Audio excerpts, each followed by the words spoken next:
Halo, perkenalkan nama saya Antonius Alexander Briam dengan NPM 53220012. Di sini saya akan menjelaskan apa itu lahan kering. Lahan kering adalah suatu tempat atau lahan di mana curah hujannya rendah atau tidak tergenangi air dalam waktu atau periode tertentu.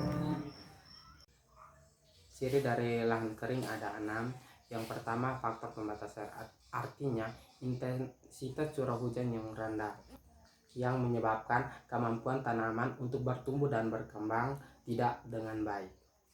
Contohnya, banyak tanaman yang akan mati apabila tidak mendapatkan air yang cukup.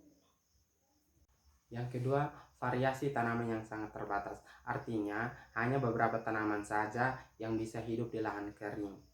Seperti di dataran timur sini, hanya beberapa variasi tanaman saja yang hidup.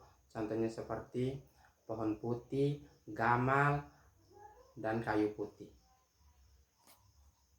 Yang ketiga, kelembapan yang sangat rendah.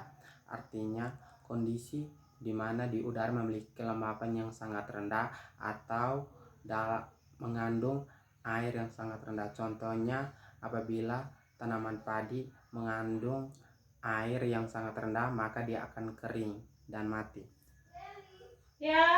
Yang keempat yaitu suhu udara yang sangat tinggi, yaitu di mana suhu udara yang sangat tinggi yang panas sehingga mengakibatkan tanah-tanah pecah. Contohnya itu seperti tanaman apabila suhu udara yang sangat tinggi atau sangat panas, maka tanaman tersebut akan mati dan tidak bisa berkembang. Yang kelima, musim tanam terbatas. Artinya hanya beberapa tanamannya saja yang bisa ditanam dalam 1 tahun. Contohnya di deretan timur sini kita hanya bisa menanam padi 1 kali dalam setahun, sedangkan di deretan yang lain tidak, terkadang sampai 2 atau 3 kali panen dalam 1 tahun. Yang keenam, kadar garam atau NaCl sangat tinggi. Artinya senyawa kimia dalam tanah semakin sedikit sehingga mengakibatkan tanah menjadi kering atau tandus. Contohnya tanaman sering terjangkitnya penyakit. Pertanyaan nomor 2 yaitu mengapa budaya tebas bakar merupakan permasalahan dalam lahan kering.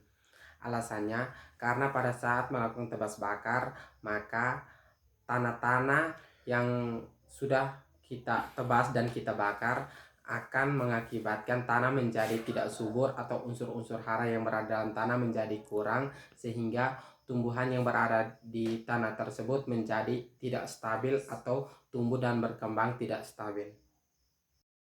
Pertanyaan ketiga, jelaskan apa itu siklus hara.